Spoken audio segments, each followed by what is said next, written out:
साथियों नमस्कार। स्वागत है आपका एक बार फिर से चैनल में। हम लोग आज 32वें टेस्ट की तरफ बढ़ रहे हैं। ठीक है, 32 नंबर का टेस्ट रहेगा और हम डेली टारगेट देख रहे हैं।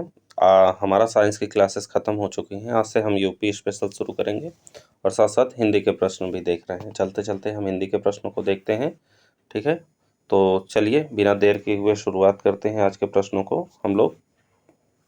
ठीक है, तो यूपी स्पेशल लगभग 4-5 दिनों का रहेगा, तो शुरू करते हैं। पहला प्रश्न है, उत्तर प्रदेश में प्रथम दुग्ध सहकारी समिति की स्थापना कहाँ हुई?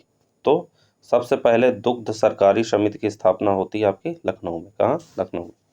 अगला है, उत्तर प्रदेश में उत्तर प्रदेश को कितने कृषि जलवायु क्षेत्रों में बांटा गया है?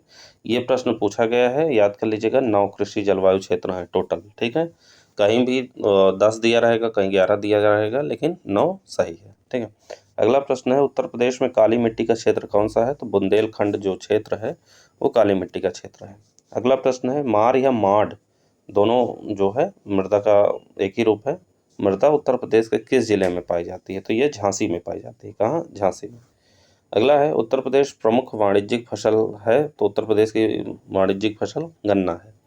उत्तर प्रदेश में कुल मृदा समूह क्षेत्र की संख्या कितनी है? तो 8 है। ये याद कर लीजिएगा, 8 समूह क्षेत्र है उत्तर प्रदेश में मृदा। ठीक है, आगे बढ़ते हैं अगले प्रश्न की तरफ। हमारा अगला प्रश्न है कि ऑपरेशन फ्लड 1, ऑपरेशन फ्लड जो हुआ था मतलब पहली बार, तो वो कब हुआ? तो 1973 में 3 जिलों में शुरू किया गया था, वाराणसी, मेरठ, बलिया। ठीक है, ऑपरेशन फ्लड जानते ही हैं, दुग्ध उत्पादन से संबंधित है। जिसने शुरू किया था वो वर्गीस कुरियन, ठीक है, उनका नाम था। और लास्ट ईयर ही शायद उनकी डेथ हो गई है, एक बार आप चेक कर लीजिएगा। हाँ, शायद उनकी डेथ हो गई लास्ट ईयर। अगला प्रश्न है, उत्तर प्रदेश को कितने पारिस्थितिकीय क्षेत्रों में बांटा गया है? तो 20 पारिस्थितिकीय क्षेत्रों में बांटा गया है। ये भी इम्पोर्टेंट है, ऐसे प्रश्न जरूर आते हैं। अगला है, प्रदेश एवं देश का एकमात्र जिला जिसकी सीमा 4 राज्यों को स्पर्श करती है, तो वो है सोनभद्र। ये इम्पोर्टेंट प्रश्न है, ये कई बार पूछा गया है। देखिए, सन वाले प्रश्न जो है उनको ध्यान से देखते चलिएगा। यूपी स्पेशल है तो प्रश्नों को बार बार दोहरा के पढ़िएगा तो याद हो जाएंगे।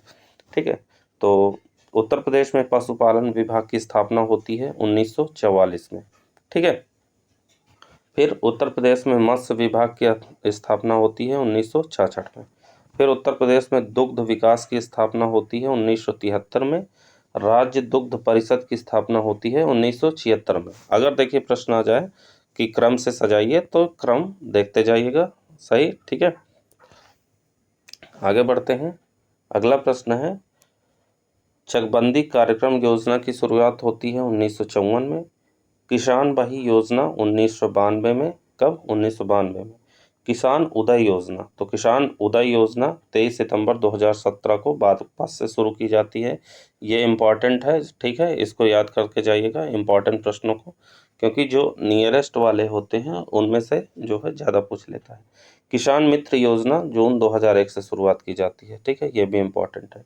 देश को प्रमुख उर्वरक कंपनी जो है कृषक भारती सहकारी लिमिटेड, जिसे क्रिब्को बोला जाता है, का मुख्यालय कहाँ है? तो उसका मुख्यालय नोएडा यानी नोएडा में है, जो कि मई 1980 में स्थापित किया गया। ठीक, अगला है, उत्तर प्रदेश किसान समृद्धि आयोग का गठन कब किया गया?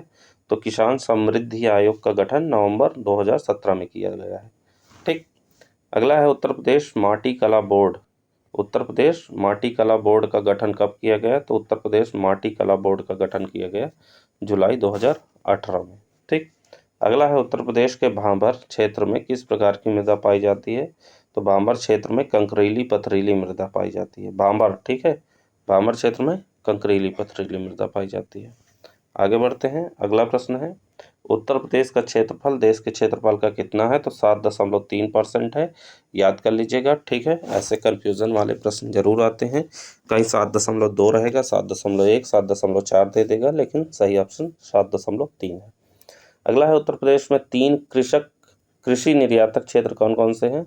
तो 3 कृषि निर्यातक क्षेत्र हैं, आगरा, लखनऊ और सहारनपुर। ठीक है, मोस्ट इंपॉर्टेंट प्रश्न है, याद करके जाइएगा। ठीक, अगला प्रश्न है हमारा, देश को नियमित प्रथम दुग्ध संघ, तो देश की है, ठीक है, देश की प्रथम नियमित दुग्ध संघ कौन सी है? तो लखनऊ में 1938 में बनती है। कहाँ? लखनऊ में 1938 में। अगला है, प्रदेश का सबसे बड़ा दुग्ध संयंत्र कहाँ स्थापित किया जा रहा है? तो वो मथुरा में स्थापित किया जा रहा है। प्रदेश की एकमात्र गौ दुग्ध संयंत्र कहाँ स्थापित किया गया है? तो कन्नौज में। अगला है, प्रादेशिक कोऑपरेटिव डेयरी फाउंडेशन की स्थापना कब की गई? तो 1962 में इसकी स्थापना की गई, ठीक है। अगला है, एंटी भूमाफिया टास्क फोर्स का गठन कब किया गया? तो एंटी भूमाफिया टास्क फोर्स का गठन मई 2017 में किया गया। उत्तर प्रदेश का शो विंडो, ये मोस्ट इंपॉर्टेंट प्रश्न है। उत्तर प्रदेश का शो विंडो किसे कहा जाता है? तो नोएडा को कहा जाता है, ठीक है। अनुषंगी नगर कौन सा है? तो अनुषंगी नगर है गाजियाबाद। कौन सा? गाजियाबाद। सर्वाधिक वैधानिक नगर किसको कहा जाता है? तो सर्वाधिक वैधानिक नगर बदायूं को कहा जाता है। भागवत कथा नगर किसको कहा जाता है? तो भागवत कथा नगर शुक्रताल को कहा जाता है। किसको? शुक्रताल को, ठीक है। आगे बढ़ते हैं। अगला है, मुखा जलप्रपात कहाँ है? तो मुखा जलप्रपात आपका सोनभद्र में है। राजदरी देवदरी जलप्रपात, तो राजदरी देवदरी जलप्रपात कहाँ है? चंदौली में है। कहाँ? चंदौली में। लखनिया दरी जलप्रपात आपका कहाँ है? मिर्जापुर में, ठीक है। ऐसे प्रश्न जरूर आते हैं। सबरी जलप्रपात आपका कहाँ है? तो वो चित्रकूट में है, ठीक है। अगला प्रश्न है, उत्तर प्रदेश का कौन सा क्षेत्र आद्यकल्प की प्राचीनतम शहरों से निर्मित है? तो आद्यकल्प की प्राचीनतम शहरों से निर्मित है बुंदेलखंड, ठीक है। परीक्षा बांध बेतवा नदी पे है, कहाँ है? झांसी में, ठीक है, इंपॉर्टेंट है। परीक्षा बांध कई बार पूछा गया है। तो किस नदी पे है? बेतवा पे, झांसी में। रोहिणी बांध किस नदी पे है? रोहिणी नदी पे। कहाँ है? ललितपुर में। कहाँ? ललितपुर में है, ठीक है। मेजा बांध कहाँ है? तो मिर्जापुर में है। किस नदी पे? तो बेलन नदी पे, ठीक है। क्योंकि सही मिलान को जब आता है ना, तो कभी कभी नदियां मिलाने को आ जाता है और कभी कभी स्थान मिलाने को आ जाता है, ठीक है। अगला है, जरगो बांध किस नदी पे है? तो जरगो नदी पे है, ठीक है। कहाँ है? मिर्जापुर में। माता टीला बांध हमेशा चर्चा में रहता है। तो माता टीला बांध आपका बेतवा नदी पे है। कहाँ? ललितपुर में, ठीक है। अर्जुन बांध नहर से लाभान्वित जिला कौन सा है? तो अर्जुन बांध बना हुआ है, तो उससे जो लाभान्वित जिला है वो हमीरपुर है। कौन सा जिला? हमीरपुर, ठीक। आगे बढ़ते हैं। अगला प्रश्न है, उत्तर प्रदेश में कुल कितने मंडल, जिले व तहसीलें हैं? तो उत्तर प्रदेश में 18 कुल मंडल हैं, 75 जिले हैं और 351 तहसीलें हैं। कितनी? 351 तहसीलें। ये जरूर डाटा याद कर लीजिएगा, ठीक है। कभी कभी मंडल पूछ लेता है, तो 18 मंडल हैं, जिले जानते ही हैं। और तहसीलें कभी कभी पूछ लेता है, तो 351 कुल तहसीलें हैं, ठीक है। अगला प्रश्न है, उत्तर प्रदेश की जलवायु सामान्यतः किस प्रकार की है? तो उत्तर प्रदेश की उपोष्ण मानसूनी जलवायु है, ठीक है। उपोष्ण मानसूनी जलवायु है उत्तर प्रदेश की। अगला प्रश्न है, उत्तर प्रदेश में सर्वाधिक वर्षा, तो उत्तर प्रदेश में सर्वाधिक वर्षा कहाँ होती है? गोरखपुर में होती है, 184.7 सेंटीमीटर। उत्तर प्रदेश में सबसे कम वर्षा कहाँ होती है? तो वो होती है मथुरा में, 54.4 सेंटीमीटर। कभी कभी ये डाटा पूछ लेता है, तो डाटा को याद कर लीजिए, ठीक है। गोरखपुर में 184.7 सेंटीमीटर और मथुरा में 54.7 सेंटीमीटर, ठीक है। सबसे कम और सबसे ज़्यादा। अगला प्रश्न है, उत्तर प्रदेश में आलू निर्यातक जोन, तो आलू निर्यातक जोन जो है आगरा को कहा जाता है। कौन सी फसल के अधिक तापमान की आवश्यकता होती है? तो कौन सी फसलों में? तो जायद की फसलों में। जायद जानते हैं, गर्मियों में जो फसलें होती हैं वो उनको जायद की फसलें कहते हैं, यानी जो मार्च के समय बोई जाती है और जुलाई के पहले जो है जिनको काट ली जाती है, वो जायद की फसलें होती हैं, ठीक है। तो उनमें अधिक तापमान की आवश्यकता होती है। अगला है, दूध सागर किसकी प्रजाति है? तो दूध सागर प्रजाति है केले की। प्रजातियों से भी क्वेश्चन आते हैं, ठीक है।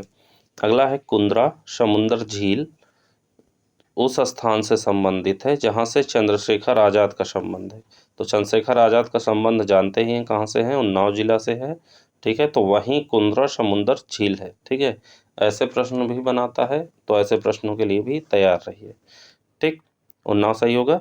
अगला है, पूर्वी यमुना नहर का निर्माण किसने करवाया था? तो पूर्वी यमुना नहर का निर्माण शाहजहां ने करवाया था। किसने?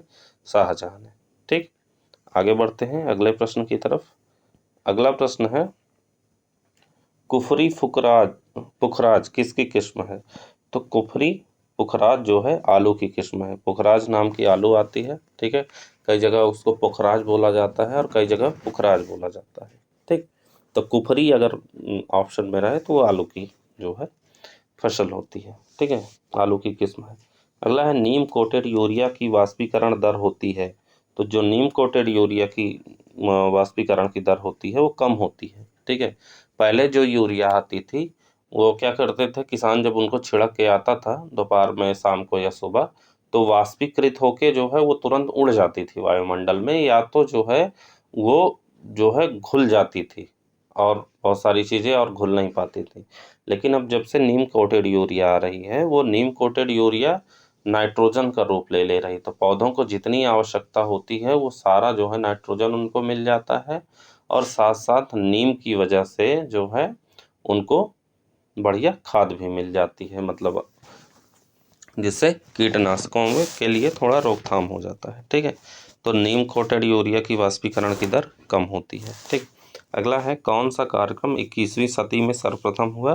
तो राष्ट्रीय गंगा नदी प्राधिकरण की स्थापना होती है सबसे पहले।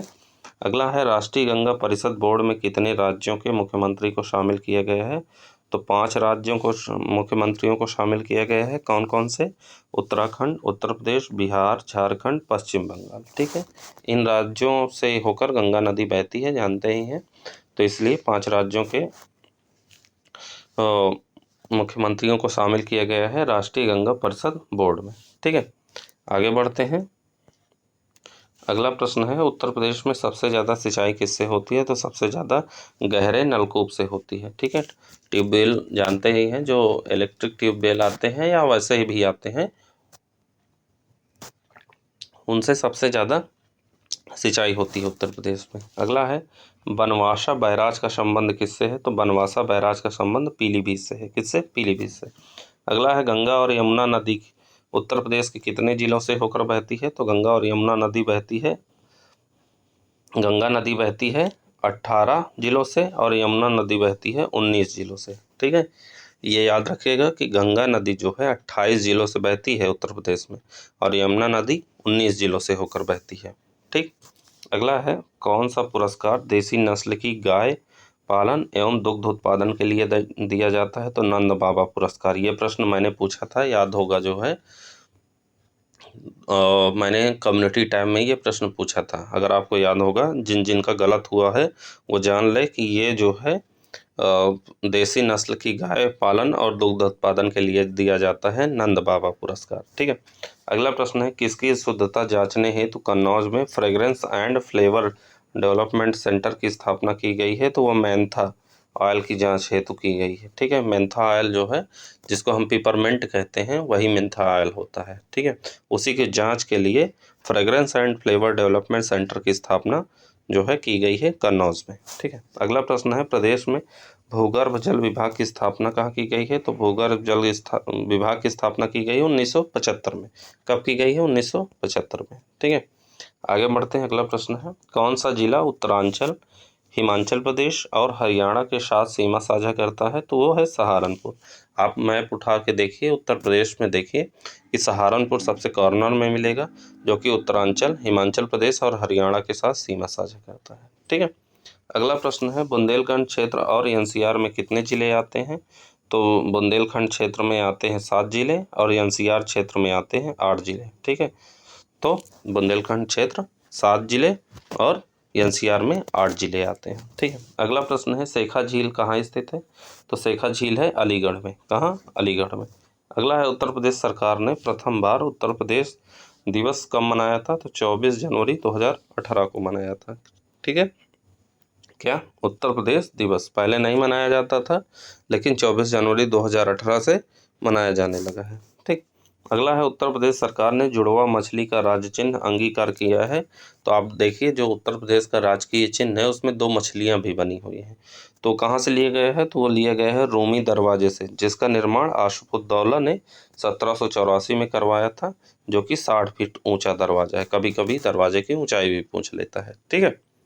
इसके लिए तैयार रहेगा। अगला प्रश्न है बुंदेलखंड का प्राचीन नाम क्या था। तो बुंदेलखंड का प्राचीन नाम था जेजाक भुक्ति। क्या नाम था? जेजाक भुक्ति।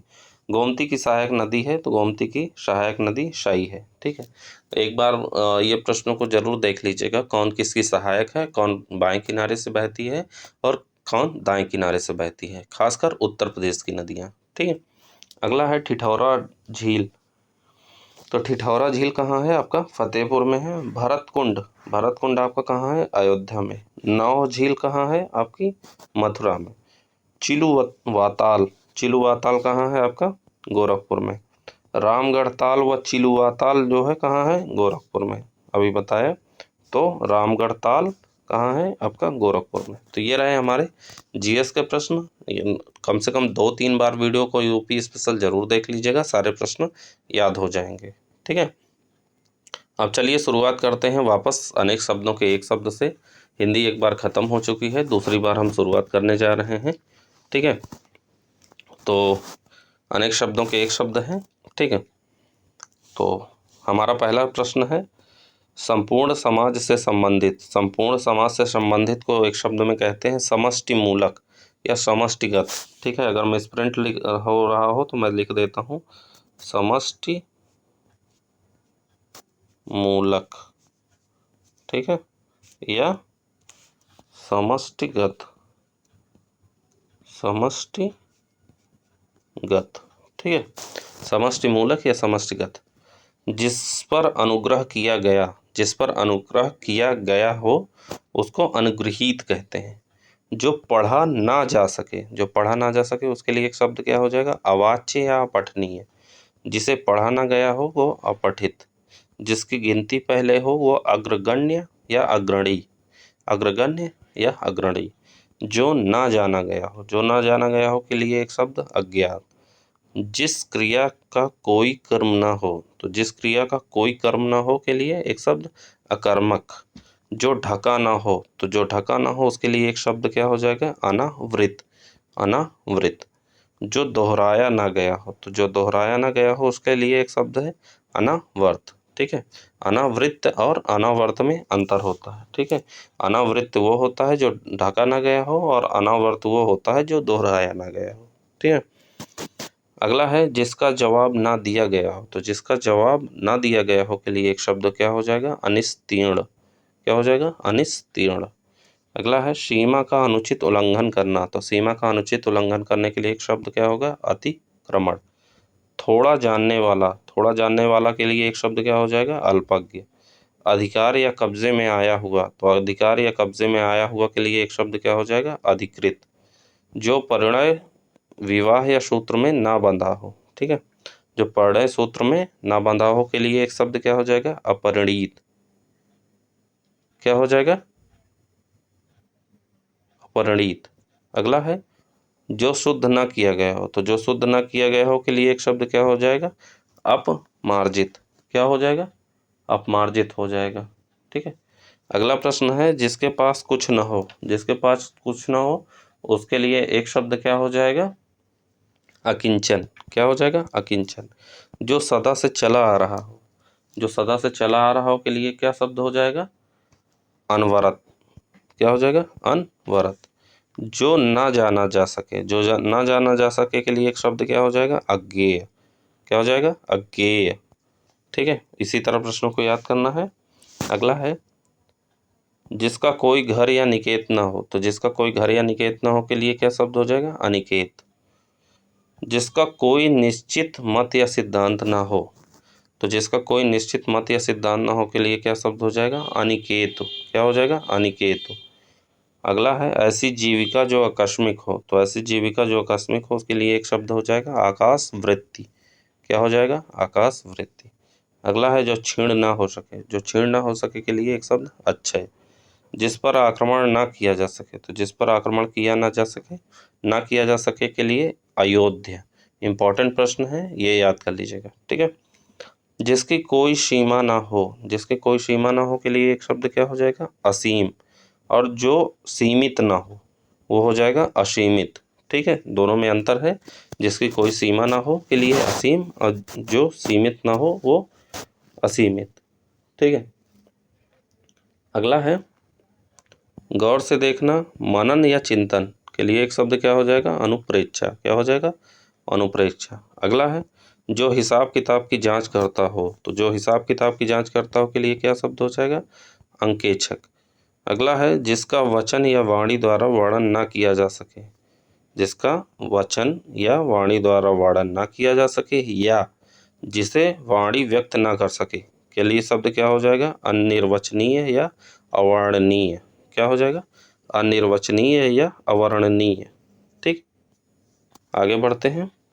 अगला है जिसका दमन ना किया जा सके, जिसका दमन ना किया जा सके लिए कि एक शब्द क्या हो जाएगा? अदम्य।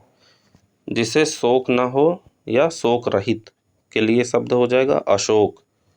जो शोक करने योग्य ना हो उसके लिए क्या हो जाएगा? अशोच्य। ये दोनों बहुत इंपॉर्टेंट है, कई बार पूछे गए हैं। ठीक है, याद कर लीजिएगा। जो निंदा के योग्य ना हो, तो जो निंदा के योग्य ना हो उसके लिए शब्द क्या हो जाएगा? अनिंद। क्या हो जाएगा? अनिंद। बिना पलक को बिना झपकाए, बिना पलक को बिना झपकाए के लिए शब्द क्या होगा? अनिमेष, निर्निमेष, अपलक या स्थिर दृष्टि। इन चारों में से कुछ भी आ सकता है। क्या क्या? अनिमेष, निर्निमेष, अपलक या स्थिर दृष्टि। ठीक है, इन चारों में से कोई भी ऑप्शन आ सकता है, तो पलक को बिना झपकाए के लिए शब्द इन चारों में से कुछ भी होगा। ठीक है, तो ये रहे आज का हमारा 32वां टेस्ट। ठीक है, यूपी स्पेशल को आप ज़रूर याद करते चलिएगा, बहुत इंपॉर्टेंट है। कम से कम 20 से 25 प्रश्न आते हैं, जानते ही हैं। और जब पढ़ा ही रहा हूँ यूपी स्पेशल, तो इसमें आपको यूपी की जनगणना भी कुछ प्रश्न देखने को मिल जाएंगे। ठीक है, तो चलिए मिलते हैं अगले वीडियो में। तब तक के लिए जय हिंद, जय Bharat. Thank you so much.